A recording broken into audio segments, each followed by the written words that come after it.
Next topic, Putin. Okay, guys, we're seeing these events in the Ukraine. The Ukrainians are taking to the streets because they want to get out from under the massively corrupt jackboot and oligarchy that is just looting the entire country blind, which is a proxy of basically Putin's regime in Moscow. The Ukrainian people have said enough is enough. They're taking to the streets. They were given a choice. They had a referendum as to whether or not basically what it boiled down to, are we going either with Russia or are we going to go with Europe? Now, believe you me, I understand very, very well that Europe financially is a hot, steaming, horrific mess.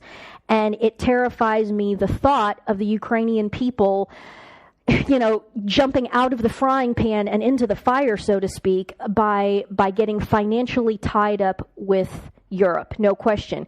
Ideally, best case scenario for the Ukraine is if they could somehow stand alone, just do their own thing and not be economically attached to either Moscow or to Europe. What the people of Ukraine are trying to say is that they want to choose the classical European culture. That is what they are choosing to ally themselves with. They want to be part of the European milieu, and not the postmodern European milieu, but the classical European milieu. So that's the distinction that has to be made here.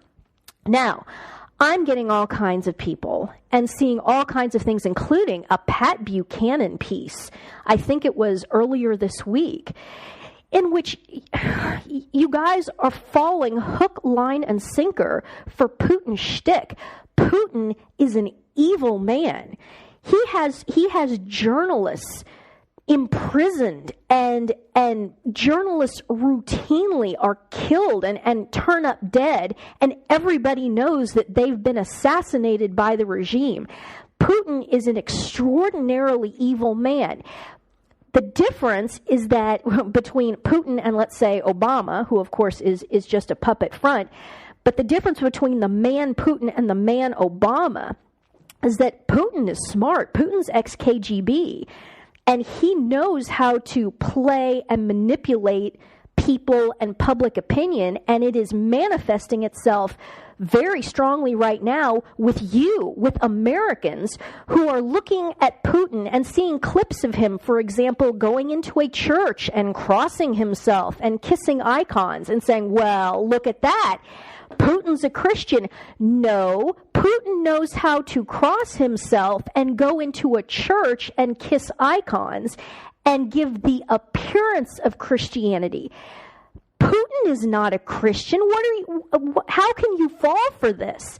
How can you fall for this? You say, well, Putin's moving against the sodomites. He's clamping down and not allowing sodomite protests and so on and so forth. Yeah, because it's a public relations move for him. He knows which side his bread is buttered on.